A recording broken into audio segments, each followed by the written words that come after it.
Assalamualaikum warahmatullahi wabarakatuh. Halo semuanya, izinkan kami untuk membahas materi tentang manajemen keuangan. Sebelumnya, kami akan memperkenalkan diri terlebih dahulu. Halo semuanya, nama saya Kak Fitria Nuraini dengan NPM 2024 14500 418. Halo, nama saya Siti Nurma Yusuf dari NPM 2024 14500 401. Yuk kita lanjut ke pembahasan. Pembahasan hari ini yaitu ada 4. Yang pertama, fungsi manajemen keuangan dan analisis keuangan. Yang kedua, manajemen modal kerja. Yang ketiga, perencanaan laba dan penganggaran. Yang keempat, pendanaan jangka panjang dan instrumen keuangan lainnya. Apa itu manajemen keuangan? Menurut James Van Horn, manajemen keuangan adalah segala aktivitas yang berhubungan dengan perolehan, pendanaan, dan pengelolaan aktiva dengan tujuan menyeluruh. Seorang manajer keuangan dalam suatu perusahaan harus mengetahui bagaimana mengelola segala unsur dan segi keuangan. Hal ini wajib dilakukan karena keuangan merupakan salah satu fungsi penting dalam mencapai tujuan perusahaan. Fungsi manajemen keuangan. Berikut ini adalah penjelasan singkat dari fungsi manajemen keuangan.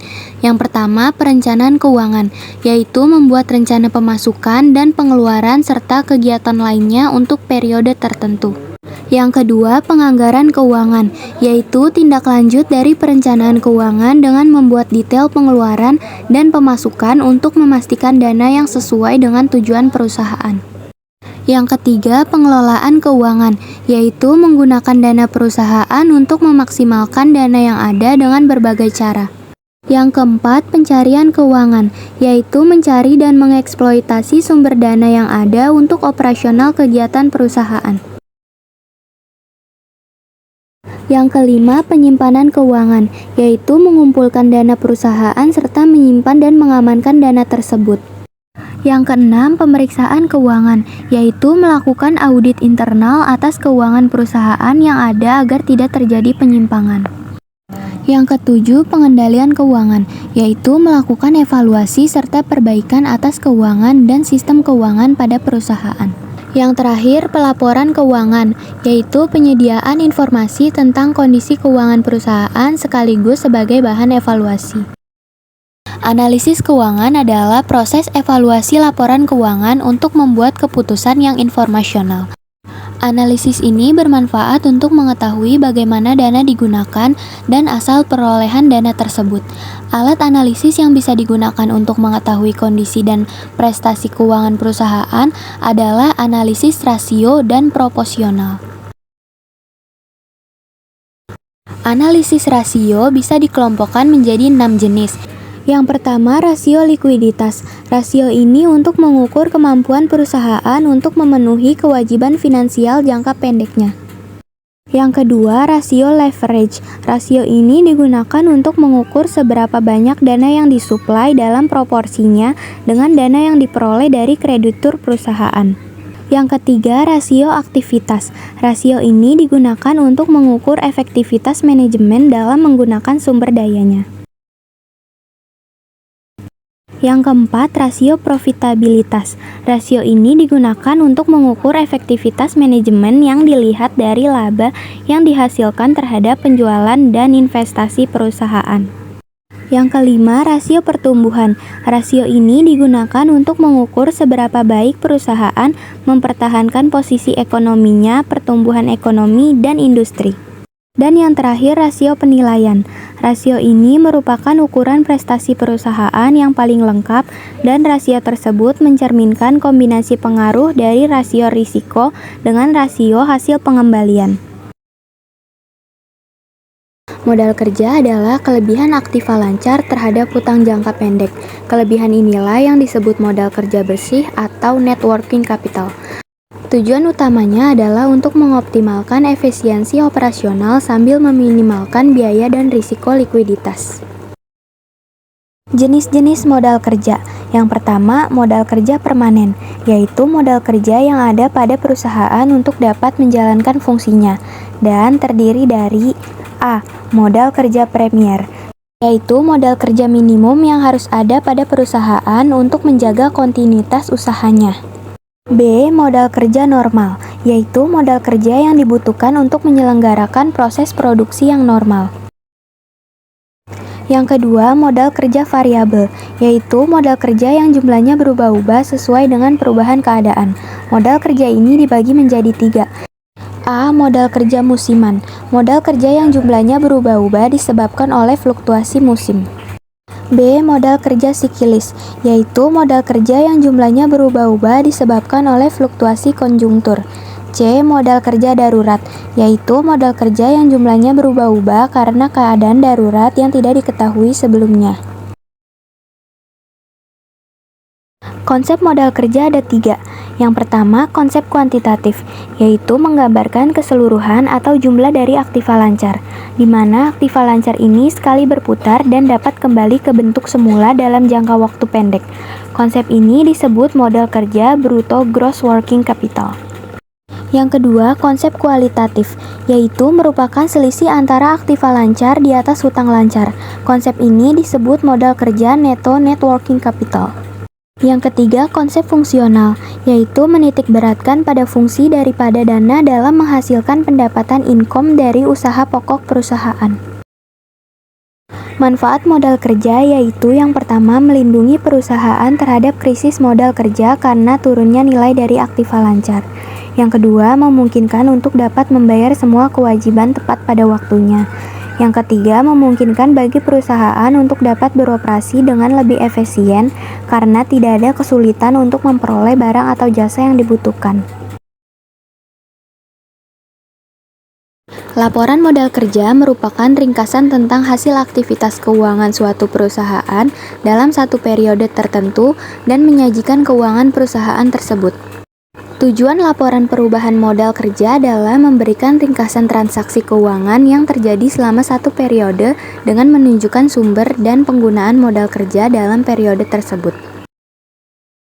Sumber modal kerja berasal dari hasil operasi perusahaan, keuntungan dari penjualan surat-surat berharga atau investasi jangka pendek, penjualan saham atau obligasi, dan yang terakhir penjualan aktiva tidak lancar.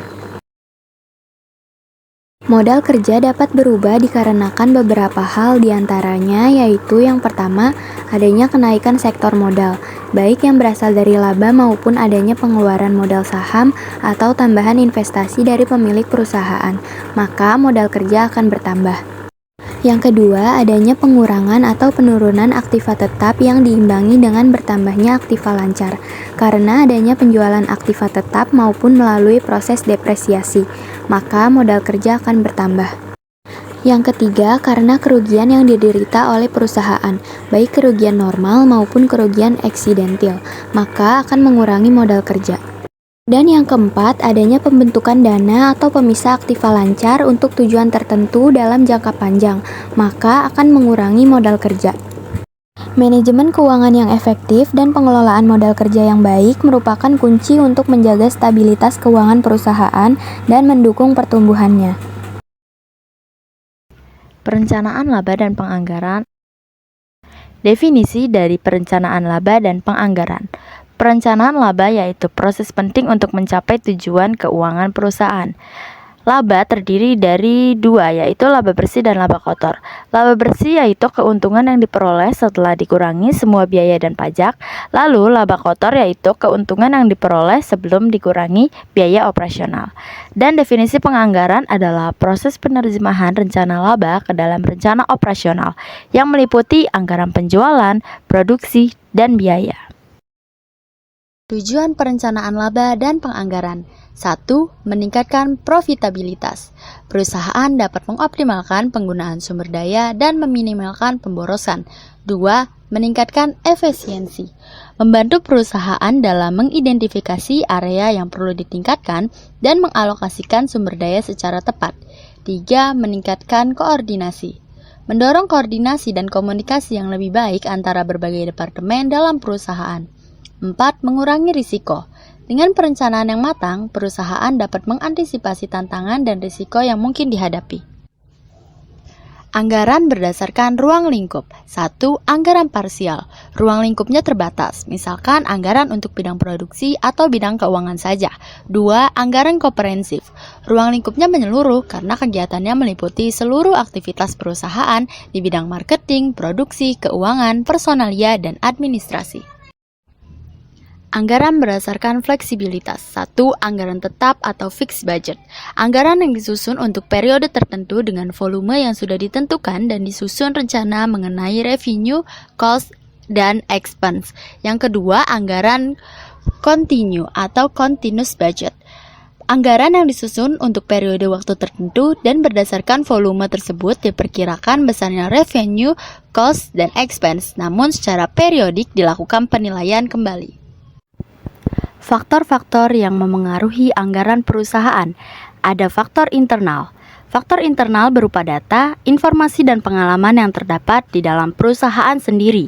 Misalnya, karyawan, modal, sumber daya, dan upah. Lalu ada faktor eksternal. Faktor yang berupa data, informasi, dan pengalaman yang terdapat di luar perusahaan, tetapi dirasa mempunyai pengaruh terhadap kehidupan perusahaan, contohnya persaingan, tingkat penghasilan, dan kemajuan teknologi. Macam-macam jenis anggaran. 1. Anggaran penjualan.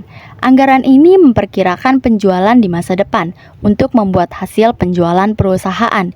Yang kedua, anggaran produksi. Anggaran ini memperkirakan jumlah unit yang diproduksi, juga memperhatikan biaya yang terlibat dengan unit-unit manufaktur, termasuk tenaga kerja dan material. Yang ketiga, anggaran proyek.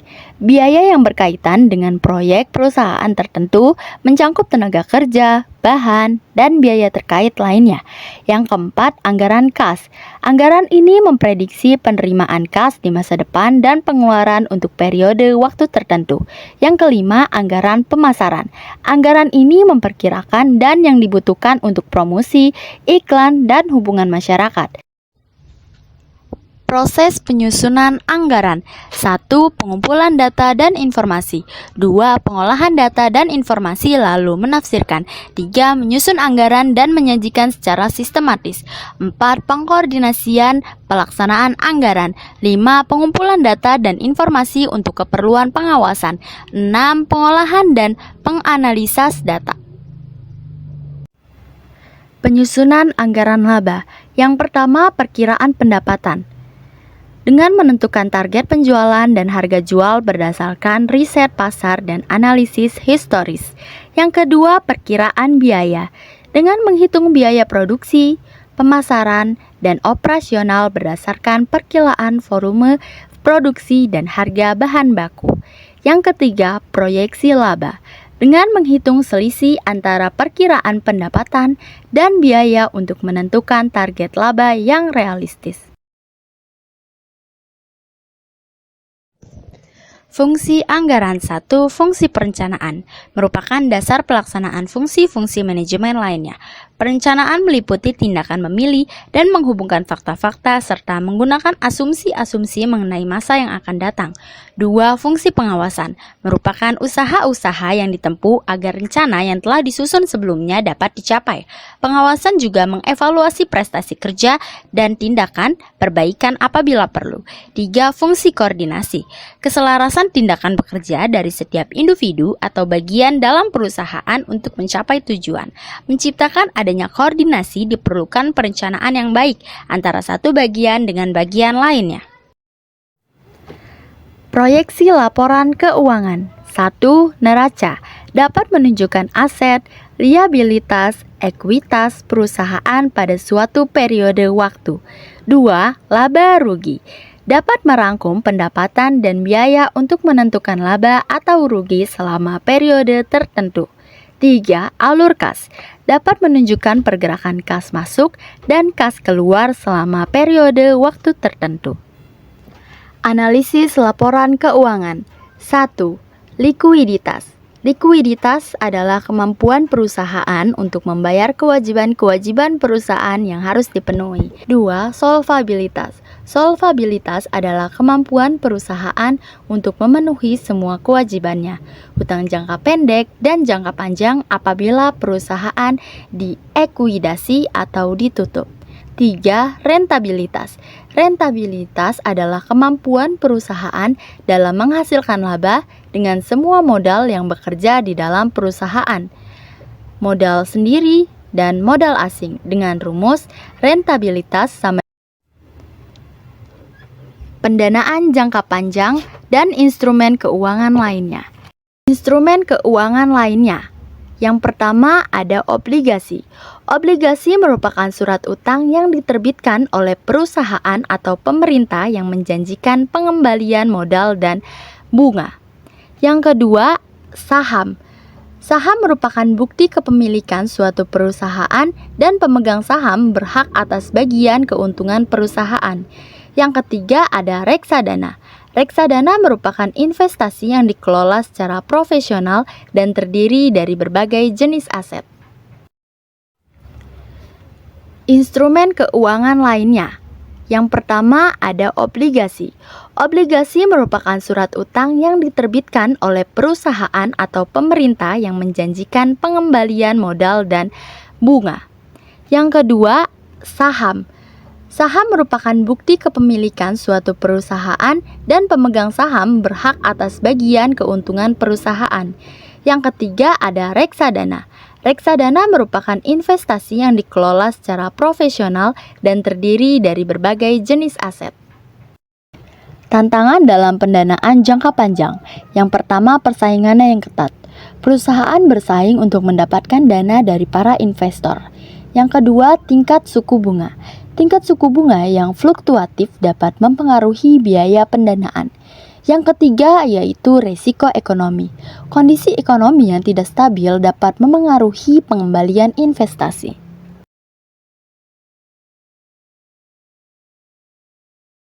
Semoga dengan pembahasan ini dapat membantu pemahaman kita semua tentang manajemen keuangan.